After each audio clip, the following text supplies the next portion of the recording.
하나님 말씀은 히브리서 13장의 말씀을 보겠습니다. 히브리 13장 1절에서 3절까지입니다. 함께 읽겠습니다. 시작. 형제 사랑하기를 계속하고 손님 대접하기를 잊지 말라. 이로써 부지 중에 천사들을 대접한 이들도 있었느니라. 너희도 함께 갇힌 것 같이 갇힌 자를 생각하고 너희의 몸도 가졌은즉 학대받는 자를 생각하라. 아멘. 같이 한번 따라합시다. 우리 눈으로 예배하겠습니다. 그렇게 한번 예배분들에게 그렇게 합시다. 눈으로 예배합시다. 그렇게. 제가 이렇게 예배를 강조하는 이유는 예배가 보통 사람이 생각하는 것처럼 그저 그런 시간이 아닙니다. 예배는 창조주 하나님을 만나는 시간이잖아요. 그러니까 보통 시간이 될 수가 없어요.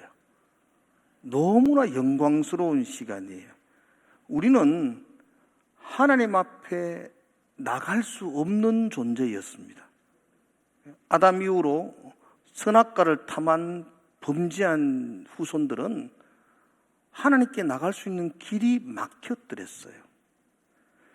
동쪽의 그룹들과 두루도는 불칼로 그 생명나무로 나아가는 길이 막혔더랬어요. 그죠? 그래서 우리는 하나님의 생명 대신 영원한 하나님 앞에 나갈 수 없는 존재였어요. 그런데 하나님께서 그 아들을 예수님을 십자가에 내어 놓으시면서 새롭고 산 길을 열어주셨잖아요. 우리가 그분 앞에 담대하게 나갈 수 있는 특권을 얻게 되었습니다. 이제 우리는 그분 앞에 나와서 막혔던, 그죠? 그 무너졌던 그 생명나무의 열매를 우리는 마음껏 먹으면서 우리가 그 다음에 영생하는 거예요. 여러분은 영생하는 사람들입니다. 그죠? 아멘이세요? 아담 이후로 죽을 수밖에 없는 존재였던 우리가 예수 그리스도로 말미암아 생명나무를 접근할 수 있게 되어서 이제는 우리가 영생할 수 있는 존재가 되었어요. 그 생명나무의 열매를 먹는 그 시간이 예배예요. 예배. 하나님께 은혜의 보좌 앞에 나오는 거. 그럴 때 우리는 열매를 먹고 영생의 기쁨을 누리게 되는 거죠. 그래서 예배는 영생하는 길입니다. 영생하는 길. 얼마나 감사한지 몰라요. 한번 따라해 봅시다. 우리의 예배가 생명입니다. 예. 그래서 아무리 강조해도 예배는 이렇게 뭐랄까요, 부족하지 않아요. 예배가 생명이기에 예배의 성공이 인생의 성공입니다. 예배를 여러분과 제가 우선적 순위에 두는 것, 그게 성공의 승리의 비결일 것입니다. 우리가 주일 예배 시작하기 전부터 계속해서 화면에 현수막이 뜨잖아요. 그죠? 기억하세요? 뭐가 적혀 있는지? 10분 전에 좀 오세요. 와가지고 좀 농담하고 막 연습곡 얘기하지 말고, 제발 10분 전에 와가 막 추보 오타 찾고 이런 거 하지 말고 10분 전에 와서 기도하시라고, 예배를 준비하는 기도를 하시라고. 시장통도 아니고 들어오고 막 시끄러워 가지고 조용히 기도하시고 예배를 준비하시는 게, 그래서 10분 전에 오라는 거예요. 그죠? 그 앞자리부터 좀 앉으시고, 그죠? 휴대폰을 만질 수 있는 분, 그 어르신들 못 만지는 분한테는 요구하는 거 아니에요. 그분들은 괜찮아요. 만질 수 있는 젊은 분 같으면은 좀 진동으로 해놓든지 끊었든지. 예배가 참 중요하기 때문에. 그죠? 그래서 오늘 제가 예배 참석한 분들에게 일부 예배 때는 선물을 줬어요. 어마어마한 선물을 줬어요. 왜냐하면 예배가 중요하기에 예배 참석하신 분들 다는 못 주고, 그래서 좀 제가 이렇게 뽑아서 드렸어요. 일주일 동안 정말 힘들고 피곤하게 사셨던 분들, 치열하게 사셨던 분들, 그리고 아침에 진짜 오기가 참 힘들었던 분들을 제가 이렇게 뽑아가지고 상품을 줬는데, 2부 때는 뭐 좀 안 해도 될 것 같은데, 1부는 어린아이들이 있어서 제가 그렇게 했는데, 2부는 그래도 혹시나 2부 때도 혹시 여러분 주보를 이래 보시면서 광고파에 뒤에 보면 이렇게 사랑합니다라고 스티커 붙어있는 주보를 가지고 계신 분이 있나요? 주보. 있어요. 어디서 그걸 구했어요, 그거? 아니, 어디서 구했어, 그걸? 웃기는 사람들이네. 들어보세요. 한번 들어보세요. 2층에는 없나요? 2층에도 있구나. 예, 당첨되셨습니다. 박수 하겠습니다. 박수. 예. 성가대는 아닌 것 같은데. 여기 붙은 분들은 정말 일주일 동안 치열하게 사신 분들이고, 오늘 아침에 일어나가지고 정말 오기 힘들었는데, 안 가려고 마음 먹다가 늦게라도 오자. 이래 오신 분들이. 그래서 다 늦었어요. 그래서 늦게라도 나는 예배 참석해야 되겠다. 오늘 좀 늦었으면 내가 안 오려고 마음 먹었는데, 그래도 나는 예배가 중요하기에 그래서 늦게라도 오겠다는 생각으로 늦게 참석하신 분들에게 스티커를 붙여줬어요. 근데 아닌 분들도 뭐 자꾸 들고 계시고 이렇게. 그래서 오늘 이분들에게는 피곤하시기 때문에 제가 이것 가지고 계신 분들은 카페 가면은 무료로 음료수를 드실 수 있도록 제 돈으로 삽니다. 그래서 이거 보여주기만 하면 된다. 보여주면 일행까지도 다 공짜로 이렇게. 늦게 온 일행. 피곤해서 늦게 오셔가지고 정말로 안 오고 싶었는데도 그래도 와야 되겠다 마음 먹고 오신 그 기특하신 분들에게 그래서 커피 한 잔 제가 대접한다고 그랬습니다. 그래서 가서 보여주시고 커피 한 잔. 성가대는 안 됩니다. 성가대는 어디서 주보를 늦게 가져와가지고 못된 사람들. 한번 따라합시다. 눈으로 예배하겠습니다. 예배에 성공하시기를 주의 이름으로 축복합니다. 예. 오늘 설교 제목입니다. 우리는 축복의 통로입니다. 제가 늘 기도할 때 늘 말합니다. 소망입니다. 우리 그리스도인들이 하나님의 복을 많이 받기를 축원합니다. 그 복을 좀 쌓아두지 말고, 그 복을 깔고 앉아서 누리지 말고, 그 복을 흘러보낼 수 있는 사람들. 그게 통로잖아요. 통로 막히면 곤란한 일이 참 많이 발생합니다. 통로는 흘러가야 되거든요. 하나님의 축복을 세상 속의 사람들에게 흘러보내는 사람, 그게 축복의 통로입니다. 그래서 여러분들이 많은 축복 받으시고 많은 사람들에게 흘러보낼 수 있기를 주의 이름으로 축복을 드립니다. 아멘. 내가 받은 하나님의 축복을 다른 사람들에게 흘러보내는 것, 이걸 간단하게 말하면 환대, 이렇게 말합니다. 오늘 설교 주제가 환대입니다. 환대. 구구사진에 찾아봤어요. 환대가 뭔가. 구구사진에 찾아보니까 구구사진에는 이렇게 되었어요. 반갑게 맞아 후하게 대접함. 그죠? 반갑게 맞이하고 정성을 다해서 후하게 대접하는 것을 환대라 그래요.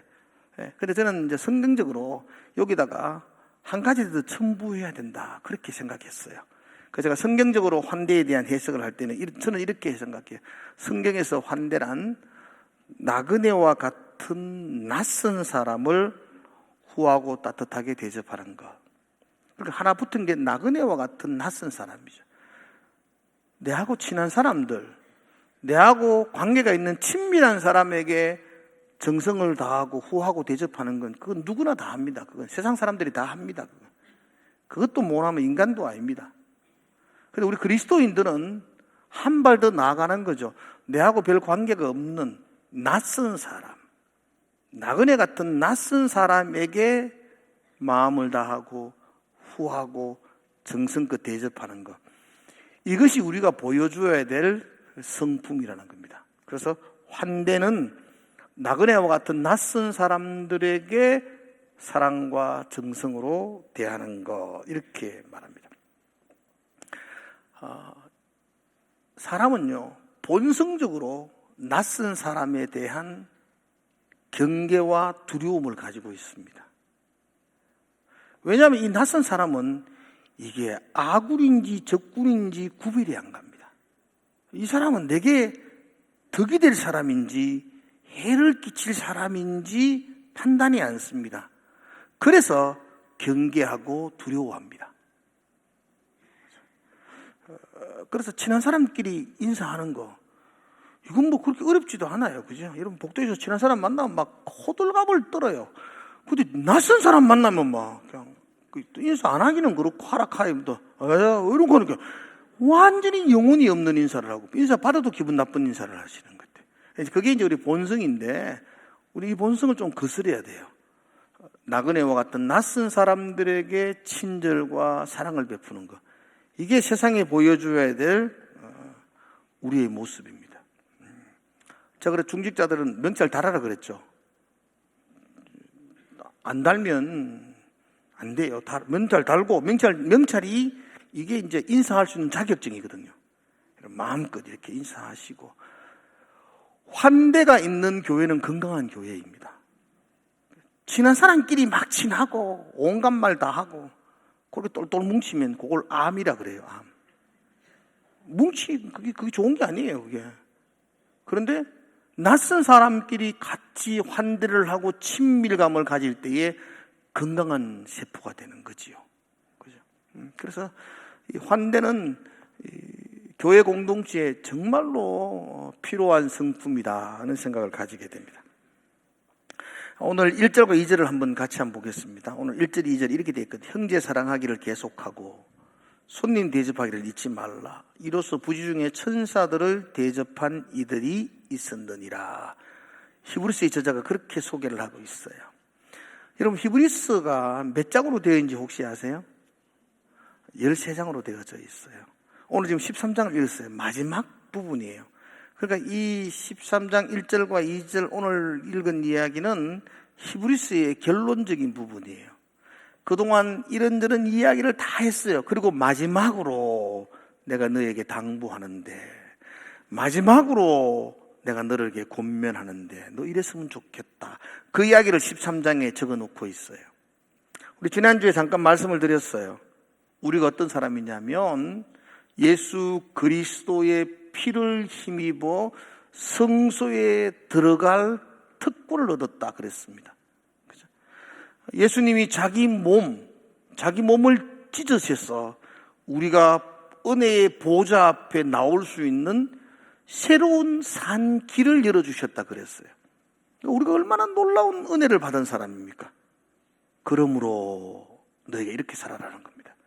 그런 은혜를 받은 사람, 하나님의 은혜의 보좌 앞에 담대히 나갈 수 있는 특권을 받은 사람은 13장에 넘어와서 결론적으로 형제 사랑하기를 계속하고, 여기서 형제란 말은 친한 사람들입니다.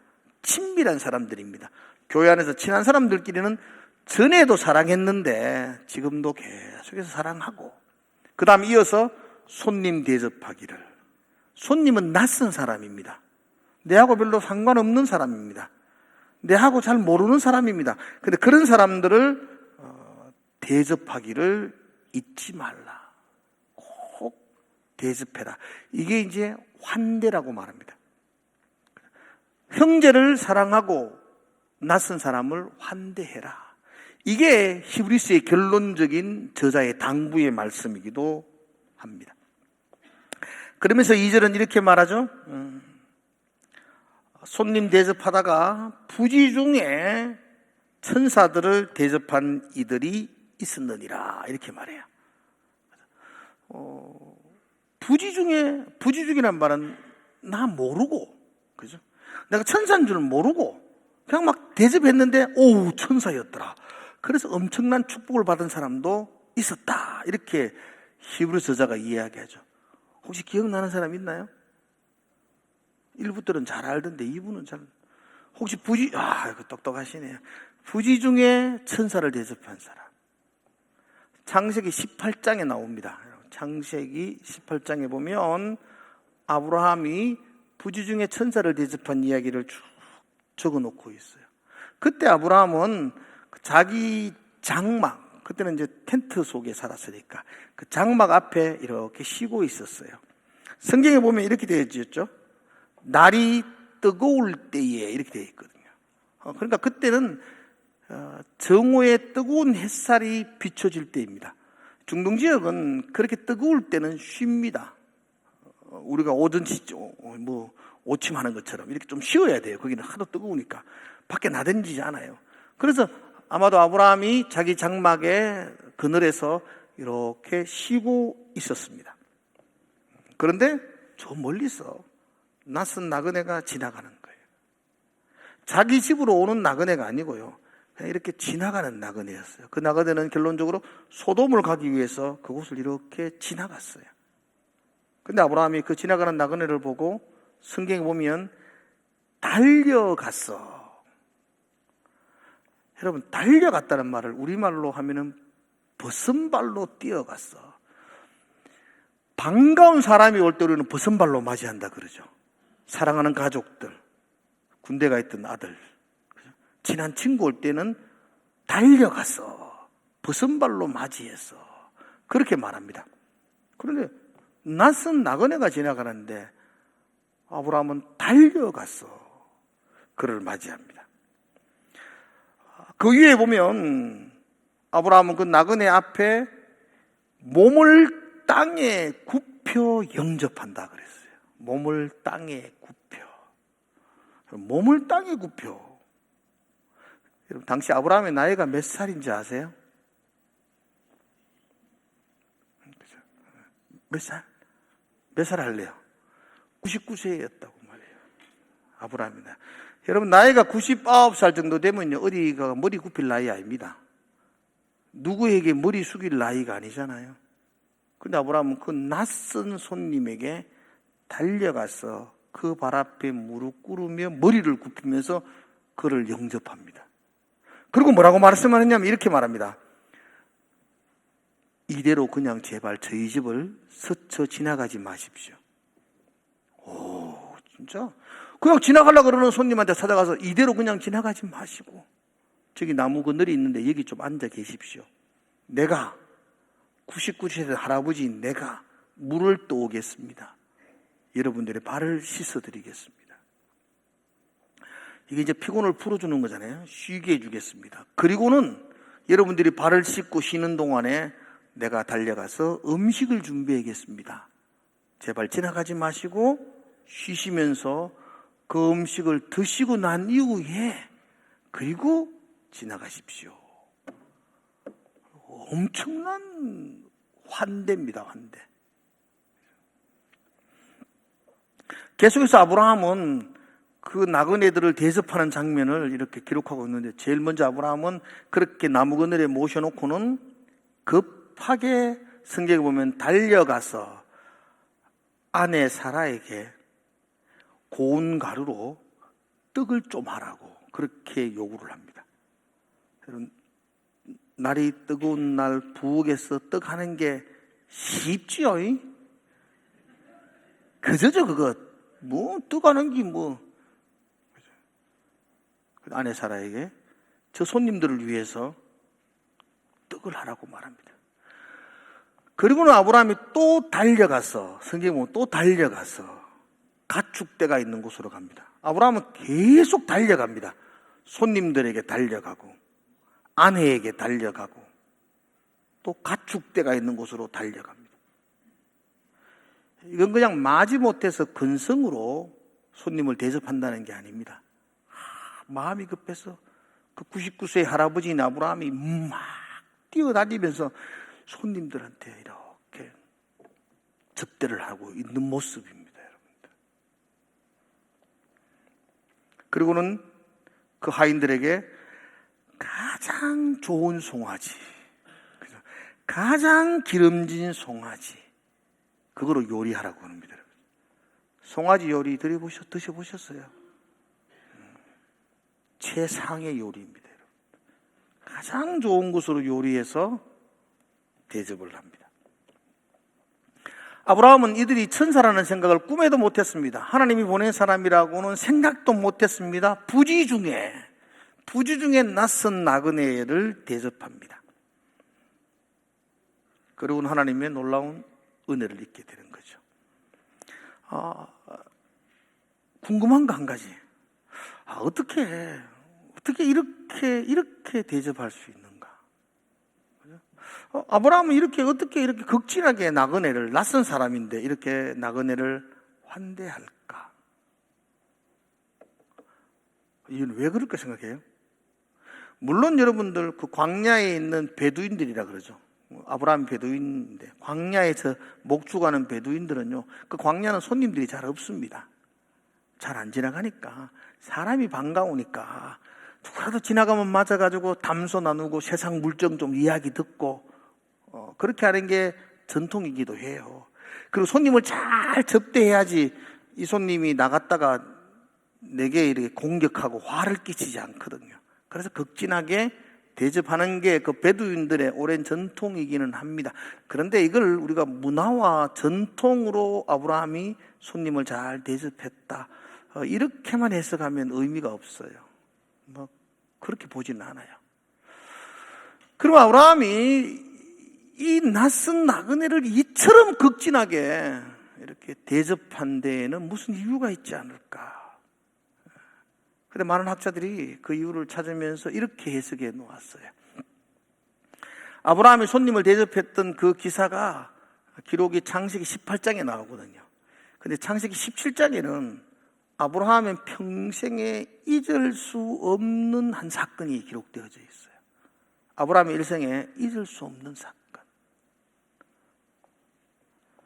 그게 17장 1절이거든요. 한번 보세요. 1절 한번 봐요. 같이 한번 읽읍시다. 시작.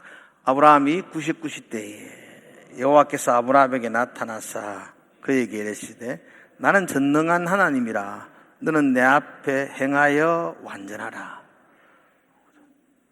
창세기 17장에서 그때 아브라함이 나이가 99세였으니까요. 그때 하나님이 아브라함에게 나타나가지고 내가 전능하다. 너는 내 앞에 행하여 완전하라. 뭘 하라고 해요? 행하여 완전하라. 혹시 아세요? 하나님이 아브라함에게 뭘 하락했는지? 이렇게 모르면 성경에 읽어지니 공부해야 돼요, 여러분들. 예? 무슨 말인지 모르겠다. 안 들린다. 할례를 행하라 그랬어요. 할례를 행하라. 너는 행하여 완전하라. 이게 할례였어요. 그래서 창세기 17장에서 아브라함을 비롯한 아브라함의 모든 집안의 권속들이 할례를 행해요. 여러분, 할례가 뭔지 아세요? 할례는 대답 안 하셨지만 아셔야 되죠. 할례는 자르는 거예요. 그것도 남성의 제일 중요한 생식기를 잘라버리는 게 할례예요. 하나님은 아브라함에게 대뜸 나타나셔가지고 너의 소중한 생식기를 잘라버려라. 할례를 행하라는 거예요. 물론 할례는 생식기의 표피만 잘라내는 겁니다.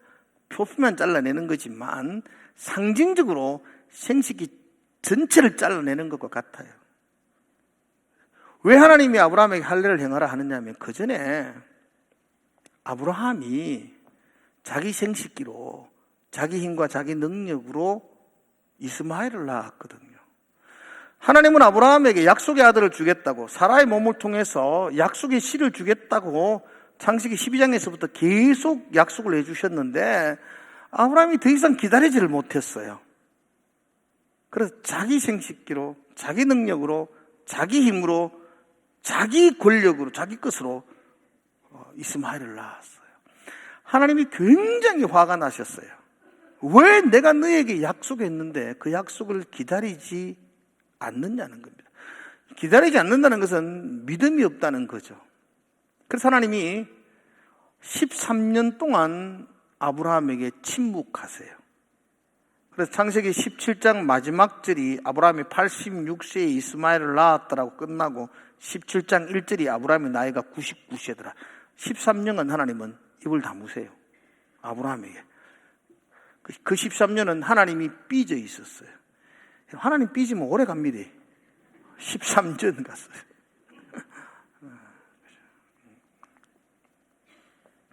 그리고는 하나님이 아브라함에게 나타나셔가지고 너 행하여 완전하라. 할례를 행하라는 거죠. 너 할례를 행해라. 잘라버리라. 그 잘라버린 마른 막대기 같은 생식기로 내가 전능하다는 걸 너에게 보여주겠다. 나의 전능함을 너에게 보여주겠다. 나는 전능한 하나님이다. 잘라라. 그게 99세 때였어요. 그리고 100살 때 이삭을 얻지요. 놀라운 일이잖아요. 여러분, 이 할례는 아브라함이 하나님과 새로운 언약을 맺는 장면입니다. 하나님을 던졌어요. 자기 힘으로, 자기 노력으로 하나님 없어도 된다고 이스마엘을 낳았더랬어요.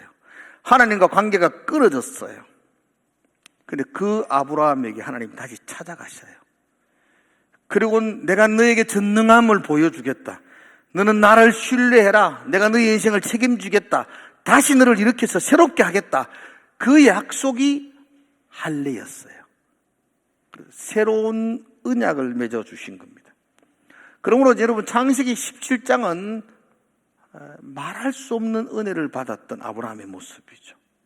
늘 하나님과 끊어졌던 존재였는데 하나님과 새로운 언약을 맺어서 주체할 수 없는, 설명할 수 없는, 말할 수 없는 은혜를 받았다는 거죠. 17장에서.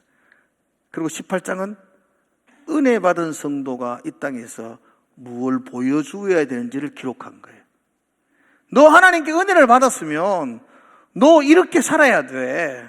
그 삶의 모범을 기록해 놓은 거예요. 전능한 하나님을 만나고 하나님과 새로운 언약을 맺고 새로운 길을 얻었던 아브라함이 18장에서 어떻게 살았는가, 어떤 모습을 보여주었는가, 이게 오늘 저와 여러분들이 생각해야 돼요. 왜냐하면 우리도 은혜 받은 자였잖아요. 아브라함만 하나님께 은혜 받은 사람 아니고 저와 여러분이 하나님의 은혜를 입은 사람들 아닌가요? 말할 수 없는 은혜, 정말 주체할 수 없는 은혜를 입은 사람이 바로 우리가 아닌가요? 나 같은 죄인이 하나님의 자녀가 되었잖아요. 그 십자가의 은혜는 하늘을 두루마리 삼고 바다를 먹물 삼아도 다 기록할 수 없다는 고백이 우리의 고백 아닌가요? 그 은혜를 받았다면 그 은혜 받은 성도가 세상에 뭘 보여줘야 되는가? 그게 환대입니다.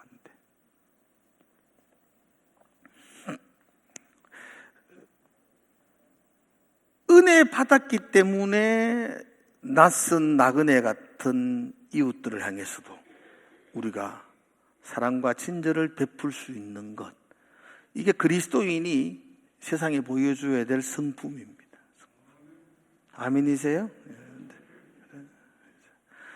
하나님의 은혜를 받은 성도가 세상에 보여줘야 될 모습이 바로 환대라는 것입니다.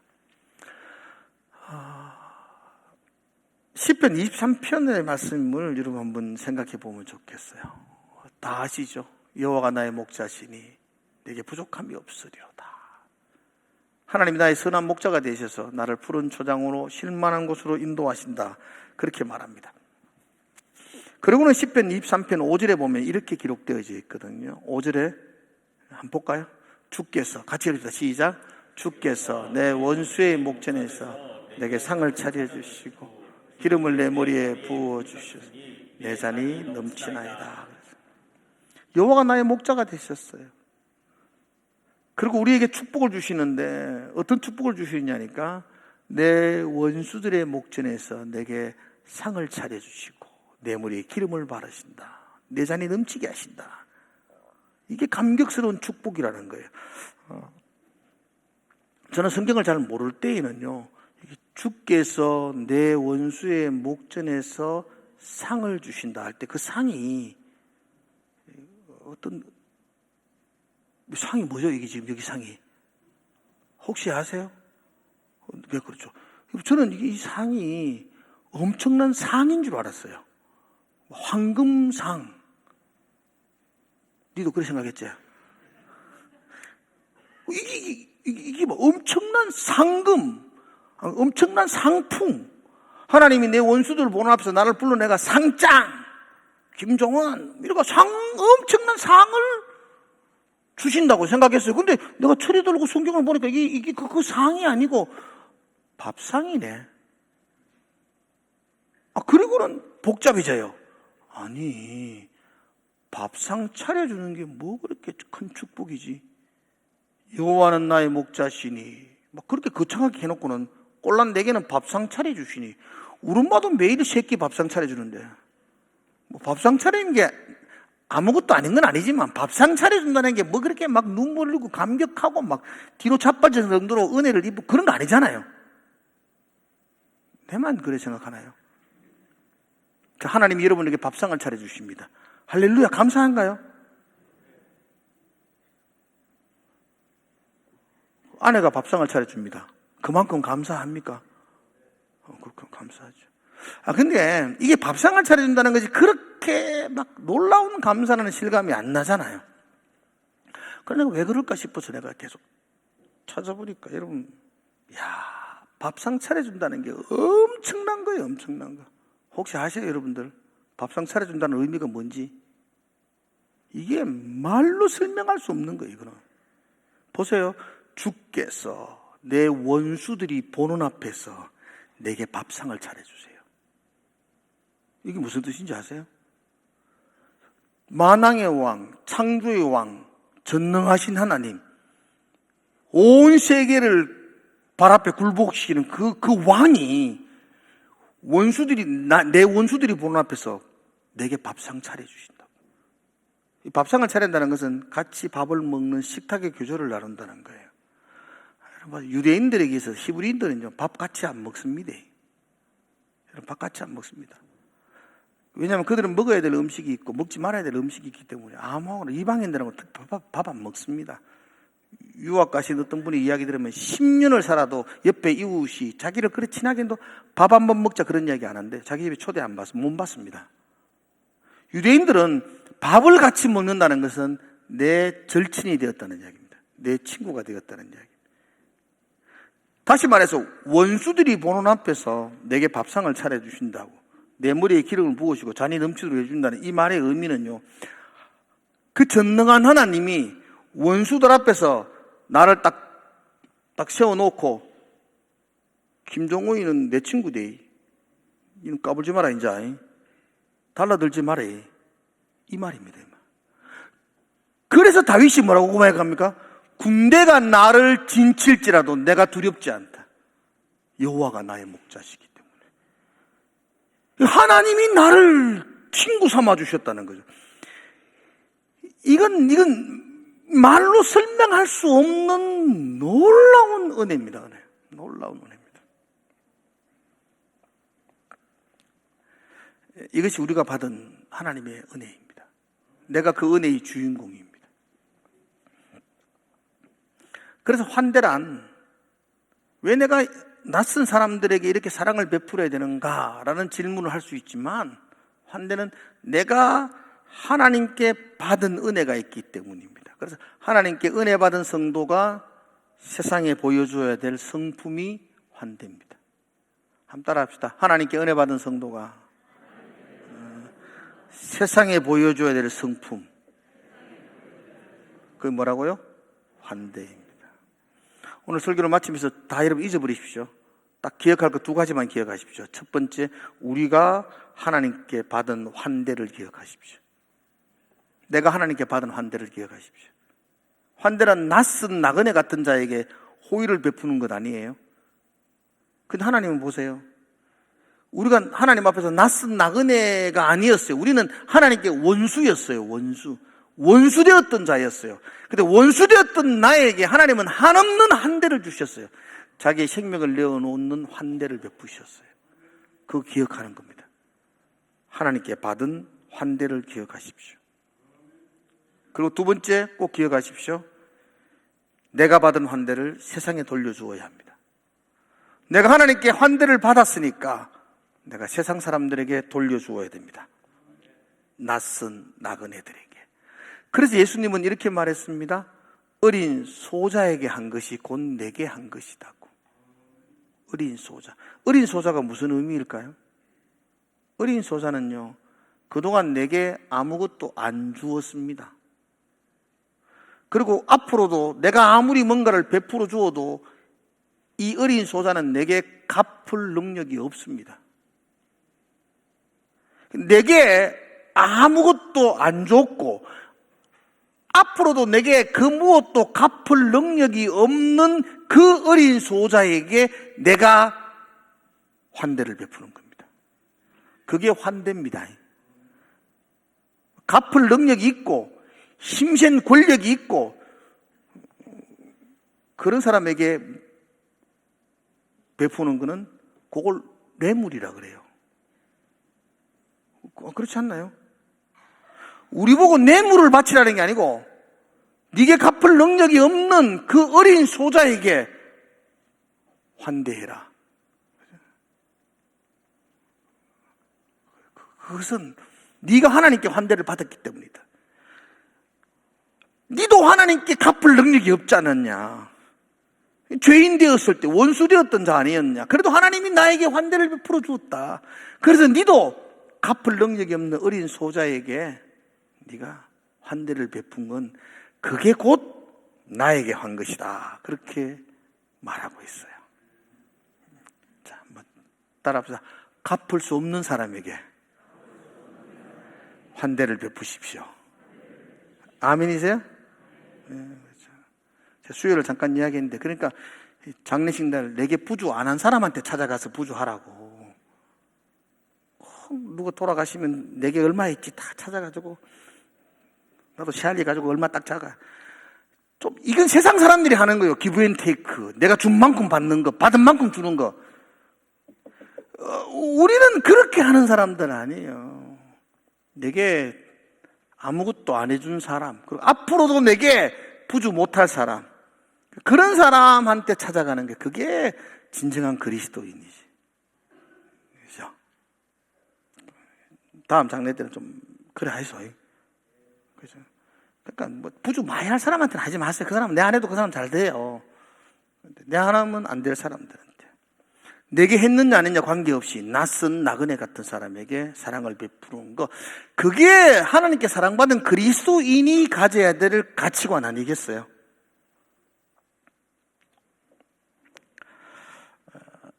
환대가 있는 교회, 환대가 있는 성도, 그럼 참 건강한 성도고 건강한 교회일 겁니다. 여러분들, 우리가 하나님께 받은 은혜가 있으니까 하나님께 은혜 받은 사람이 세상 속에 드러내야 될 성품, 그게 환대입니다. 한 주간 동안 그 환대를 생각하시는 그런 여러분 되시기를 주의 이름으로 축복을 드립니다. 기도하겠습니다. 하나님 아버지, 하나님께 받은 은혜를 생각합니다. 하나님께 받은 자비하심을 생각합니다. 말할 수 없는, 감당할 수 없는 은혜를 생각합니다. 그리고 그 은혜 받은 자이기에 내가 나의 낯선 나그네들에게 은혜를 베푸는, 환대를 베푸는 그런 귀한 삶을 살아내게 하여 주시옵소서. 예수님 이름으로 기도드리옵나이다. 아멘.